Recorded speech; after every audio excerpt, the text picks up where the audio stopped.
Hello student, स्वागत है आपका एक बार फिर से class 10th life process chapter जैव प्रक्रम, जिसमें हम परिसंचरण तंत्र के बारे में अध्ययन कर रहे थे। परिसंचरण तंत्र हम जान चुके हैं, कैसे रक्त जो है हमारे शरीर में किस प्रकार से बहता है, किस प्रकार से रक्त का वितरण होता है। अब हम कुछ ऐसे जीवों के बारे में देखते हैं जिनका जो मानव से कुछ अलग है, किस प्रकार से उनका हृदय होता है और कैसे उनका जो ताप है वो नियंत्रित रहता है। मनुष्य तथा अन्य जीवधारी, अन्य जो स्तनधारी होते हैं, एक गर्म रुधिर वाले प्राणी होते हैं, यानी कि हॉट ब्लडेड एनिमल होते हैं। हॉट ब्लडेड एनिमल वो एनिमल होते हैं जिनका जो ब्लड है वो मौसम के अनुसार ठंडा या गर्म नहीं होता है, यानी कि जो बॉडी का टेम्परेचर है वो हमेशा सेम रहता है। उसको अगर बाहर सर्दी लग रही है तो हम क्या करते हैं, थोड़ा सा मोटे मोटे कपड़े पहन लेते हैं ताकि अपने टेम्परेचर को हम मेंटेन कर सकें। यह हमारा यानी कि जो हमारा शरीर का टेम्परेचर है, हमेशा आपको पता है जो औसत टेम्परेचर है 37 डिग्री सेंटीग्रेड हमारे शरीर का टेम्परेचर है, वो घटता बढ़ता नहीं है। यानी कि कभी बुखार आया वो चांस अलग है, लेकिन ठंडे और गर्म को हमको जो वातावरण है उसके हिसाब से अपने को एडजस्ट करना पड़ता है। हमारे ब्लड का टेम्परेचर ऊपर नीचे नहीं होता है। तो ऐसे मनुष्य और कुछ मैमल्स होते हैं, स्तनधारी जो हैं, उनका ब्लडेड होता है हॉट ब्लडेड एनिमल। ऐसे जो प्राणी होते हैं, इनका जो हृदय है वो दो भागों में बटा होता है, जिसमें कि ऑक्सीजनीकृत और विऑक्सीजनीकृत ब्लड अलग अलग रहता है। हमने देखा था जो हमारा हृदय है वो 4 चैम्बर में बटा हुआ है, आलिंद और निलय, दायां भाग और बायां भाग हमारे अलग अलग भागों में अलग अलग, यानी कि एक में ऑक्सीजनीकृत रुधिर और एक में विऑक्सीजनीकृत रुधिर पाया जाता है, ताकि वो जो रुधिर है वो मिल ना सके। इस कारण जो है उसको जो ब्लड है उसको मिलने से रोके रखता है और हमारे जो शरीर की ऊर्जा है उसको मेंटेन करने में सहायता करता है। परंतु कई जीव ऐसे होते हैं जिनके शरीर का तापमान मौसम और पर्यावरण के तापमान पर निर्भर होता है। ऐसे जंतु कोल्ड ब्लडेड एनिमल कहलाते हैं, यानी कि उनका जो ब्लड है, जैसे ही मौसम ठंडा होगा वो अपने शरीर की जो बॉडी का जो ब्लड का टेम्परेचर है उसको मेंटेन कर लेते हैं, और जैसी गर्मी आती है तो वो भी अपने शरीर के जो टेम्परेचर है, यानी कि ब्लड का जो टेम्परेचर है उसको भी वो गर्म कर लेते हैं ताकि वो अपने को अनुकूलित कर सके। जल, स्थल, चर या बहुत से सरीसृप जैसे प्राणियों का हृदय 3 कोष्ठों में बटा हुआ होता है।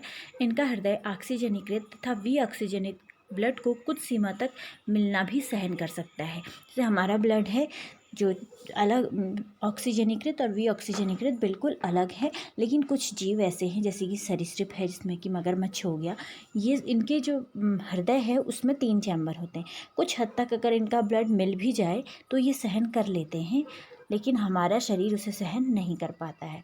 मछली जैसे जंतुओं के हृदय में केवल 2 कोष्ठ होते हैं।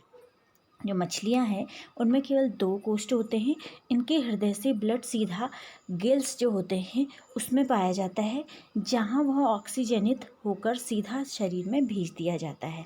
जब वो ऑक्सीजन लेते हैं जो पानी से अपने, तो वो ऑक्सीजन को लेते हैं और वो सीधे ऑक्सीजनित होकर के सीधे के सीधे पूरे शरीर में भेज दिया जाता है। और जो ये ब्लड है वो केवल एक ही बार में हमारे शरीर में जो मछली है उसके शरीर में जाता है, जबकि हमारा जो ब्लड है, आपने देखा, जो एक बार ऑक्सीजन वाला ब्लड और एक बार विऑक्सीजनीकृत जो ब्लड है हमारे शरीर में घूमता है, वो जो हृदय है उसमें घूमता है। इसलिए हमारे जो परिसंचरण तंत्र है उसको दोहरा परिसंचरण तंत्र भी कहते हैं। वो मैं आगे आपको क्वेश्चन में डिटेल में बताऊंगी। अन्य कशेरुकी वर्टिब्रेट जैसे मनुष्य, मेढक, घोड़ा, कुत्ता, हाथी आदि में प्रत्येक चक्र में ब्लड 2 बार हृदय में जाता है, जिसे दोहरा परिसंचरण कहते हैं। इसमें जो हमारा हृदय है उसमें 2 बार ब्लड जाता है, यानी कि एक बार ऑक्सीजनीकृत और एक बार विऑक्सीजनीकृत जो है वो ब्लड जाता है। इसलिए हम जिस तंत्र को कहते हैं दोहरा परिसंचरण तंत्र। प्लेटलेट्स या अनुरक्षण, जब आपको रुधिर के बारे में मैंने बताया था उसमें प्लेटलेट्स के बारे में भी बताया था। जो प्लेटलेट्स हैं वो हमारे शरीर में जो ब्लड है उसकी कोशिकाएं होती हैं, उसमें कणिकाएं आपको बताई थी, आरबीसी, डब्ल्यूबीसी और प्लेटलेट्स।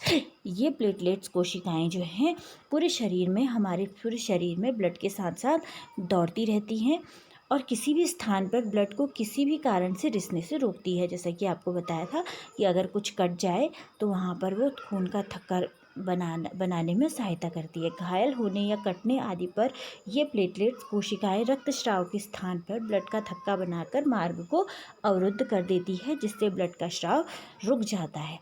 यदि तंत्र में ब्लड की हानि होने लगती है तो अतिरिक्त रक्तस्राव से ब्लड के दाब में कमी आ जाएगी, जिससे पंपिंग प्रणाली की दक्षता में कमी आ जाएगी। यानी कि अगर लगातार ब्लड जो है वो रिसता रहेगा, बाहर निकलता रहेगा, तो हमारा जो सिस्टम है वो गड़बड़ा जाएगा और ये जानलेवा भी साबित होता है। आपने बीमारी सुनी होगी डेंगू, एक मच्छर से काटने से होती है, जिसका जो मच्छर है एडिस इजिप्ट जो मच्छर है इसके काटने से होता है। इस बीमारी में प्लेटलेट्स की जो मात्रा है बहुत घटने लगती हैं। समय पर प्लेटलेट्स का अनुरक्षण नहीं होने पर इस बीमारी से जान चली जाती है। पहले आपने बहुत ज़्यादा सुना होगा जब इस बीमारी का इलाज नहीं होता था। आज जो प्लेटलेट्स हैं उसको बढ़ाने के लिए बहुत सारी दवाइयाँ या फिर बहुत सारा इलाज कराया जाता है, जिस कारण इस बीमारी से काफ़ी हद तक लोग ठीक भी हो जाते हैं। काफ़ी संख्या में इस बीमारी से पहले लोग मर भी जाते थे। अतः प्लेटलेट्स हमारे ब्लड को दुर्घटना या किसी विशेष अनचाहे कारण की स्थिति में रिसने से रोकता है तथा ब्लड का अनुरक्षण करता है। यानी कि जो हमारा नेक्स्ट है लसिका। हमारे शरीर में एक परिसंचरण तंत्र की ही तरह एक लसिका तंत्र भी पाया जाता है, जिसमें लसिका वाहिनियों के द्वारा ये लसिका बहती है। तो ये लसिका होती क्या है? ये रक्त वाहिनियाँ हैं। इस रक्त वाहिनी में आपको पता है रक्त बह रहा है और इस रक्त में प्लाज्मा होता है। इस प्लाज्मा में प्रोटीन होते हैं, कुछ इसमें रक्त कणिकाएँ होती हैं। तो इसके जो छोटे छोटे छिद्र होते हैं इनसे ये प्लाज्मा जो है बाहर निकल जाता है, कुछ प्रोटीन बाहर निकल जाते हैं और कुछ जो प्लेटलेट्स हैं वो बाहर निकल जाती हैं। और ये जो तंत्र है ये बाहर निकल करके ये छोटी छोटी रक्त वाहिकाओं में, ये लसिका वाहिकाओं में बहने लगता है और लसिका का निर्माण करता है। तो यही प्लाज्मा जो रक्त है, रक्त से निकला हुआ, रक्त से छना हुआ है, यही लसिका का निर्माण करता है।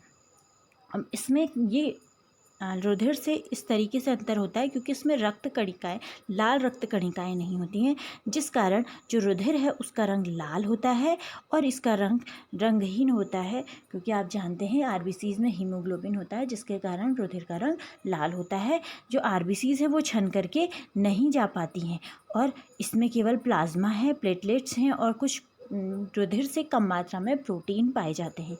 तो प्लेटलेट्स आप जानते हैं अनुरक्षण का कार्य करती हैं।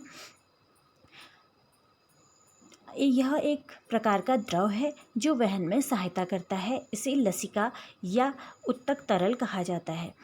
कोशिकाओं की भित्ति में उपस्थित छिद्रों के द्वारा कुछ प्लाज्मा, प्रोटीन तथा रुधिर कोशिकाएं बाहर निकलकर उत्तर के अंतरकोशिकीय अवकाश में आ जाती हैं तथा उत्तक तरल या लसिका का निर्माण करता है। यह रुधिर की प्लाज्मा की तरह ही है, लेकिन यह रंगहीन तथा इसमें अल्प मात्रा में प्रोटीन पाए जाते हैं। लसिका अंतरकोशिकीय अवकाश से लसिका कोशिकाओं में चला जाता है, जो आपस में मिलकर बड़ी लसिका वाहिनी बनाती हैं। तो इस प्रकार से अब ये जो लसिका वाहिनी है इनमें लसिका बहने लगती है। जो पचा हुआ भोजन है और क्षुद्रांत में जो छोटी आंत से जो अवशोषित किया जाता है, लसिका से होता हुआ ही हमारे ब्लड में जाता है। जो पचा हुआ भोजन है लसिका से होता हुआ हमारे पूरे के पूरे शरीर में, हमारे जो ब्लड में जाता है। अब जो लसिका है, इस लसिका में प्लेटलेट्स हैं जिसके कारण इसमें लिम्फोसाइट्स होती हैं। ये अनुरक्षण का कार्य करती हैं, हमारे शरीर को रोगों से लड़ने की शक्ति प्रदान करती है। इसलिए इसे प्रतिरक्षा तंत्र भी कहा जाता है। इसे प्रतिरक्षा तंत्र